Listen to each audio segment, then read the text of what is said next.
नमस्कार, स्वागत है आपका प्राइम टीवी में और मैं हूं आपके साथ स्वप्निल यादव। वक्त हो चला है बड़ी खबरों का, तो रुक करते हैं खबरों की ओर, जहां एक तरफ किसान पैदल मार्च कर रहे हैं, दिल्ली कूच कर रहे हैं, वहीं आप स्क्रीन पर जो हम आपको तस्वीरें दिखा रहे हैं वो देख सकते हैं। किसानों का दिल्ली कूच हो रहा है, लेकिन उनकी सुरक्षा में भी अचूक है। आपको बता दें कि कैबिनेट की मीटिंग के बाद केंद्रीय मंत्री अनुराग ठाकुर ने कहा कि मोदी सरकार ने बीते 10 सालों में किसान कल्याण के लिए काम किया है। आपको बता दें किसान ने अपने दिल्ली मार्च को फिलहाल 2 दिनों के लिए टाल दिया है। इस बीच भारतीय किसान यूनियन आज हरियाणा में दोपहर 12 बजे से लेकर 2 बजे तक हाईवे जाम करने वाले हैं। इसका ऐलान एक दिन पहले ही संगठन के अध्यक्ष गुरनाम सिंह चुन्नू ने कर दिया था। आपको बता दें कि दिल्ली कूच 2 दिनों के लिए टलने के बाद अब सरकार की नजर किसान के अगले कदम पर है। फिलहाल शंभू और किन्नौर बॉर्डर पर हालात तनावपूर्ण हैं। किसान नेता सरवन सिंह पंधेर ने बुधवार को कहा था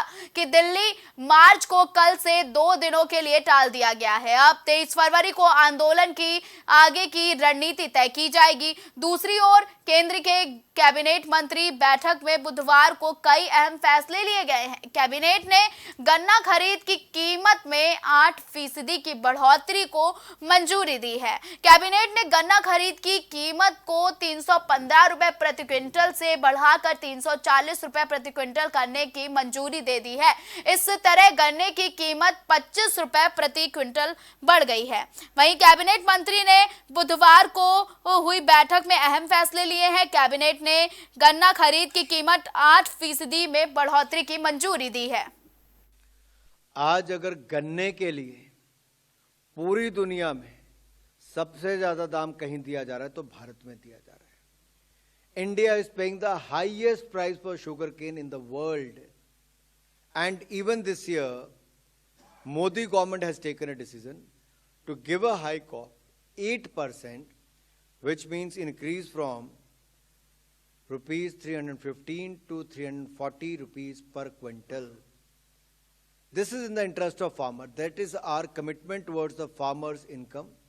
At least cost plus 50% profit, but here if you look at it's close to 100%, 107%. So all I'm trying to say is it is 107% higher than A2 plus FL cost of sugar cane. तो मोदी सरकार की प्रतिबद्धता है कि किसान की आय को दुगना किया जाए। दूसरा, दुनिया भर में जो खाद के दाम बढ़े, हमने उसके बावजूद किसानों पर खाद के दाम नहीं बढ़ने दिए, यूरिया के दाम नहीं बढ़ने दिए। 3 लाख करोड़ रुपए तक की सब्सिडी भारत सरकार ने दी है। लगातार पिछले 3 वर्षों में काम किया। नैनो यूरिया को हम लेकर आए। और यही नहीं, मैं एक बात तो आज मैं जरूर कहना चाहता हूं। यूपीए के 10 साल में गेहूं, धान, दलहन, तिलहन, इन पर 5.5 लाख करोड़ रुपया एमएसपी की खरीद पर खर्च किया। आपको बता दें कि केंद्र की कैबिनेट की बैठक में बुधवार को कई अहम फैसले लिए गए।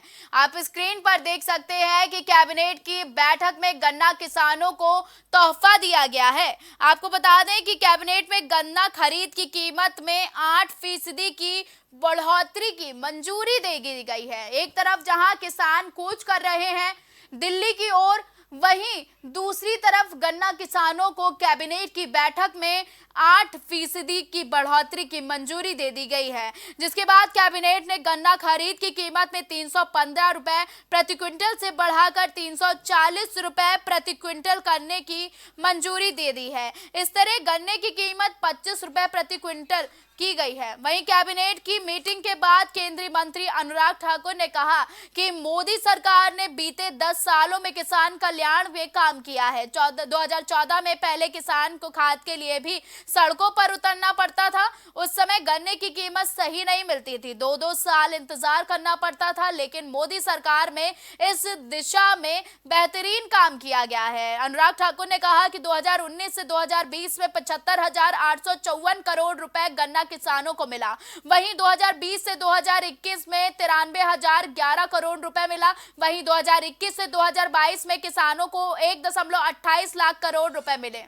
तो ये है कैबिनेट बैठक में जो गन्ना किसानों के लिए जो तोहफा दिया गया है, उसके बाद सरकार का संग्राम और किसानों के बीच जो चक्रव्यूह छिड़ा है, अब वो कम होने की संभावना जताई जा रही है। ज्यादा जानकारी के लिए हमारे साथ हमारे सहयोगी अभिनव सिंह हमसे जुड़ चुके हैं। अभिनव, गन्ने को लेकर किसानों को सरकार ने तोहफा दिया है कैबिनेट की बैठक में, क्या जानकारी है और क्या कुछ खास है? अपनी मांगों को लेके दिल्ली में बॉर्डर पर जम गए हैं लोग, ट्रैक्टर ट्राली लेके वहां पर अपनी मांगों को लेके अड़े हुए हैं। तो वहीं दूसरी ओर सरकार कैबिनेट में लगातार गन्ना किसानों के लिए राहत देने का काम कर रही है, जिससे समन्वय स्थापित हो सके। और इसके अलावा हम आपको बता दें कि किसान जो अपनी मांग है उनको मनवाने के लिए अड़े हुए हैं और उनका कहना है कि जब तक उनकी मांगे नहीं मान ली जाएंगी तब तक वो बॉर्डर से नहीं हटेंगे और वो अपनी मांगों को लेके निरंतर धरने प्रदर्शन पर बैठे हुए हैं। ठीक है अनुराग, अगर बात की जाए, किसानों ने अभी अपनी यात्रा 2 दिन के लिए स्थगित कर दी है,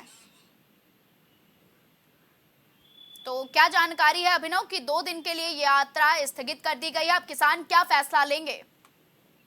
जी बिल्कुल, देखिए किसान की लगातार सरकार से वार्ता होनी है। कृषि मंत्री लगातार यह बात कह रहे हैं कि शांतिपूर्वक बैठ के बात का हल निकाल लिया जाए, जिससे कि कोई प्रकार की दिक्कतें ना हो सके आम जनमानस को। इसीलिए एक बार किसान भी थोड़ा सा कह सकते हैं कि बैकफुट पे एक बार बातचीत करके सरकार से एक समन्वय का रास्ता स्थापित करना चाहते हैं, जिससे कि इसका समाधान निकल सके। जो किसानों की मांग है उनको मान लिया जाए या फिर इसमें क्या कुछ हो सकता है, उसके लिए किसान और सरकार बातचीत करना चाह रहे हैं। जी ठीक है।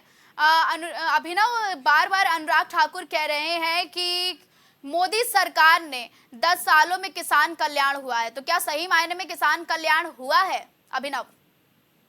जी बिल्कुल, देखिए इस दौरान देखिए इसके पहले भी 3 कृषि कानून आए थे, जिसको लेके किसान लगातार विरोध कर रहे थे। तो सरकार तो अपनी उपलब्धियां गिनाना चाहती है कि हमने पिछले 10 वर्षों में कितना काम किया है। जैसा कि आपने बताया कि मंत्री अनुराग ठाकुर भी इस बात को कह रहे हैं कि 10 सालों में केंद्र की सरकार ने किसानों के लिए काफी काम किया, लेकिन किसान अब तक नाराज हैं। आपने इसके पहले भी देखा 2022 चुनाव के पहले किसान किस तरह से बॉर्डर पर अड़े हुए थे, राकेश टिकैत के नेतृत्व में कितना बड़ा आंदोलन हुआ। और उसके बाद एक बार आप फिर से देख सकते हैं कि 2024 चुनाव से पहले एक बार फिर से किसान सड़कों पर आ चुके हैं, अपनी मांगों को लेकर दिल्ली में धरना प्रदर्शन कर रहे हैं। ठीक है, अगर बात की जाए पशु इंश्योरेंस को लेकर, तो कल की कैबिनेट की बैठक में पशु इंश्योरेंस को लेकर भी बात की गई है, तो अभिनव क्या जानकारी है पशु इंश्योरेंस को लेकर? जी बिल्कुल, देखिए सरकार जितने भी कदम उठा रही है वह उनसे यही चाहती है कि किसी भी तरह से वह जो भी किसान नाराज चल रहे हैं उनको संतुष्ट कर सके।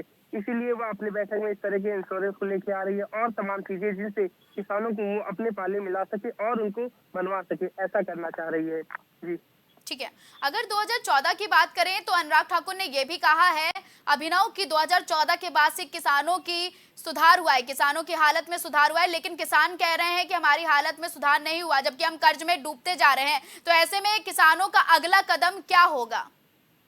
जी बिल्कुल, देखिए अगर वार्ता से बातचीत का हल नहीं होता तो हम फिर एक बार ऐसा अंदाजा लगा सकते हैं कि यह एक बड़े आंदोलन के रूप में देखा जा सकता है। जैसा कि पिछले दिनों आपने देखा होगा 2022 चुनाव के पहले जो राकेश टिकैत के नेतृत्व में जिस प्रकार से इतना बड़ा आंदोलन देश में हुआ, उस तरह से होगा यदि सरकार और किसान आपस में बैठकर समन्वय नहीं स्थापित कर लेते हैं। ठीक है, ज्यादा जानकारी हमारे दर्शकों तक पहुंचाने के लिए अभिनव बहुत बहुत धन्यवाद।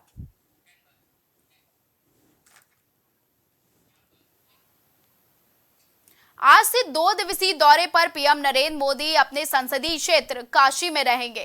वहीं पीएम का काशी दौरा कई मायनों में खास माना जा रहा है। दरअसल अब किसी भी समय लोकसभा चुनाव की घोषणा हो सकती है। बतौर प्रधानमंत्री और वाराणसी सांसद के दूसरे कार्यकाल में यह उनका अंतिम दौरा माना जा रहा है। माना जा रहा है कि मार्च 2024 में पहले या दूसरे सप्ताह में चुनाव में आचार संहिता लागू हो सकती है। लिहाजा इससे पहले पीएम मोदी लगभग 14,000 करोड़ रुपए की 23 परियोजनाओं और 13 परियोजनाओं का लोकार्पण और शिलान्यास करेंगे और इसी के साथ ही पीएम मोदी 2 जनसभाओं को भी संबोधित करेंगे। वहीं आपको बता दें कि अयोध्या में रामलला की मूर्ति की प्राण प्रतिष्ठा के बाद पीएम मोदी का पहला वाराणसी आगमन है, तो उनके स्वागत की थीम भी राममय होने वाली है। इतना ही नहीं, पीएम अपनी जनसभा में न केवल पूर्वांचल बल्कि प्रदेश के कोने कोने से आए 1 लाख किसानों को भी संबोधित करेंगे। जहां एक तरफ किसान आंदोलित हैं, तो वहीं आज के दौरे में पीएम नरेंद्र मोदी किसानों को संबोधित करेंगे। आज का वाराणसी दौरा बेहद खास होने वाला है, क्योंकि अब पीएम मोदी का आज काशी दौरा है और ऐसे में 14,000 करोड़ रुपए की परियोजनाओं का लोकार्पण और शिलान्यास भी करेंगे। तो प्रधानमंत्री नरेंद्र मोदी का आज वाराणसी दौरा है। 14,000 परियोजनाओं का लोकार्पण और शिलान्यास भी किया जाएगा।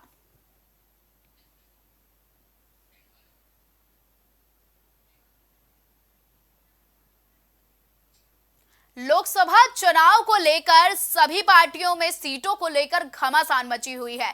यूपी की 80 सीटों पर भी सभी दलों का खास फोकस है। वहीं यही वजह है कि हर कोई लोकसभा चुनाव में अपनी दमखम बिखेरने को लिए बेताब है। एक और जहां सपा और कांग्रेस में गठबंधन को लेकर बात बन गई है, तो दूसरी ओर अब बीजेपी में सीटों को लेकर सियासी ताना बाना बुनने की जदोजहद शुरू हो गई है। तो इस बीच सुलेहल देव भारतीय समाजवादी पार्टी प्रमुख ओपी राजभर ने 3 लोकसभा सीटों पर दावेदारी ठोक दी है। आपको बता दें कि घोसी गाजीपुर और सलेमपुर सीट सुभाषपा ने मांगी है। वही नहीं कि यूपी के साथ ही बिहार की 2 सीटों पर भी राजभर मांग रहे हैं। आपको बता दें कि जिसके बाद माना जा रहा है कि एक बार फिर से एनडीए में सीटों को लेकर उथल पुथल मच सकती है। 115वीं जयंती के अवसर पर शोषित वंचित जागरण महारैली का कार्यक्रम रखा है लोगों ने। क्या महारैली भी है और इसके माध्यम से संदेश भी देना चाह रहे हैं? कहाँ दावेदारी है? दावेदारी घोसी है, सलेमपुर है, गाजीपुर है, लालगंज है, देवरिया है, जौनपुर है, तमाम सीटें हैं। 80 सीट में कोई सीट मिलेगी। कांग्रेस और समाजवादी पार्टी को लेकर उत्तर प्रदेश में गठबंधन में सीटों के बंटवारे को लेकर बहुत खींचतान चल रही है, क्या कहेंगे? देखिए, वो मिल के लड़ा चाहे खींचतान करके अलग लड़ा, कोई लड़ाई का मतलब नहीं है। उत्तर प्रदेश की 80 लोकसभा सीट माननीय योगी जी और माननीय नरेंद्र मोदी जी के नेतृत्व में इंडिया गठबंधन जो लड़ रहा है हम लोगों से, एनडीए से, वो असफल है। कहीं जीतने की स्थिति में विरोधी पार्टियों के पास कोई ताकत नहीं है। ताकत देने के लिए हमने बहुत पहले 6 महीना पहले बता दिया था कि विरोधियों ने ठाना है मोदी जी को प्रधानमंत्री बनाना है। कुछ लोग सट के करेंगे, कुछ लोग हट के करेंगे। आपने देखा, सटने वाले सट गए और हटने वाले छटपटा रहे हैं। जल्दी हट करके वो भी मोदी जी को प्रधानमंत्री बनाने के लिए काम करें। लोकसभा चुनाव को लेकर सभी पार्टियों में सीटों को लेकर घमासान मची हुई है। यूपी की 80 सीटों पर सभी दलों का खास फोकस है। यही वजह है कि हर कोई लोकसभा चुनाव में अपना दमखम बिखेरने को बेताब है। एक ओर जहां सपा और कांग्रेस में गठबंधन को लेकर बात बन गई है, तो दूसरी ओर बीजेपी में सीटों को लेकर सियासी ताना बाना बुनने की जदोजहद शुरू हो गई है। इस बीच सुहेल देव भारतीय समाज पार्टी प्रमुख ओपी राजभर ने 3 लोकसभा सीटों पर दावेदारी ठोक दी है। आपको बता दें कि घोसी गाजीपुर और सलेमपुर सीट सुभाषपा ने मांगी है। यही नहीं, यूपी के साथ ही बिहार की 2 सीटों पर भी राजभर मांग रहे हैं, जिसके बाद माना जा रहा है कि एक बार फिर से एनडीए में सीटों को लेकर उथल पुथल मच सकती है। ज्यादा जानकारी के लिए हमारे साथ हमारे सहयोगी राजेश जुड़ चुके हैं। राजेश, ओपी राजभर की इस बयानबाजी के बाद और ये जो जदोजहद मची हुई है सीटों को लेकर, इसके बाद क्या कुछ खेला देखने को मिल सकता है एनडीए गठबंधन में? बिल्कुल स्वप्निल, अगर बात की जाए एनडीए गठबंधन की तो बिल्कुल बात सही है कि वो ओम प्रकाश राजभर कल शाम को योगी आदित्यनाथ से मुलाकात भी किए थे अपने सदस्यों के साथ में। और एक चीज आपको खास बता दें कि ओपी राजभर उत्तर प्रदेश में लोक चुनाव होना है अभी, तो वो लोकसभा के चुनाव में 3 सीटें मांग रहे हैं। पहली तो गाजीपुर, दूसरी सलेमपुर और तीसरी घोसी से। उसके अलावा आपको एक चीज और बता दें कि वो 2 सीटें बिहार में भी मांग रहे हैं। तो अब देखने वाली बात ये होगी कि क्या जो बीजेपी आला कमान है, क्या उनको 3 सीटें उत्तर प्रदेश में और 2 सीटें बिहार में उनको देने पर राजी होती है या नहीं होती है, ये तो अभी देखने वाली बात है, क्योंकि अभी इससे सहमति नहीं बन पाई है।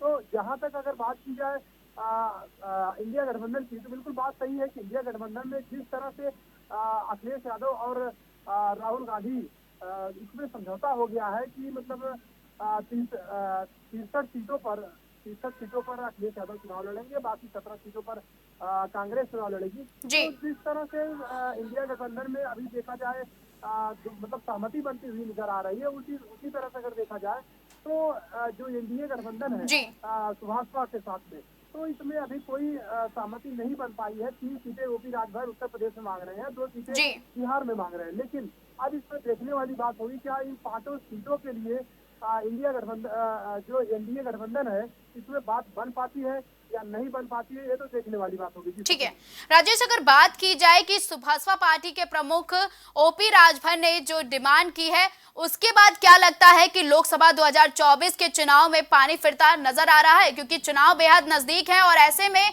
इन सीटों की मांग करना, क्या एनडीए गठबंधन या भाजपा सरकार इसके लिए गवाही देगी? सबसे अगर बात की जाए एनडीए गठबंधन की, बिल्कुल बात सही है कि भाजपा अध्यक्ष ओम प्रकाश राजभर ने अपनी मांगे रख दी है और कल योगी आदित्यनाथ से उन्होंने मुलाकात भी किया था।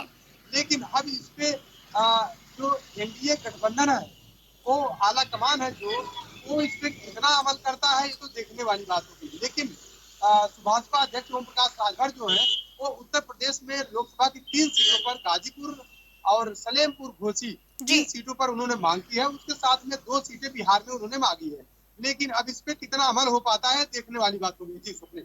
ठीक है, ज्यादा जानकारी हमारे दर्शकों तक पहुंचाने के लिए राजेश बहुत बहुत धन्यवाद।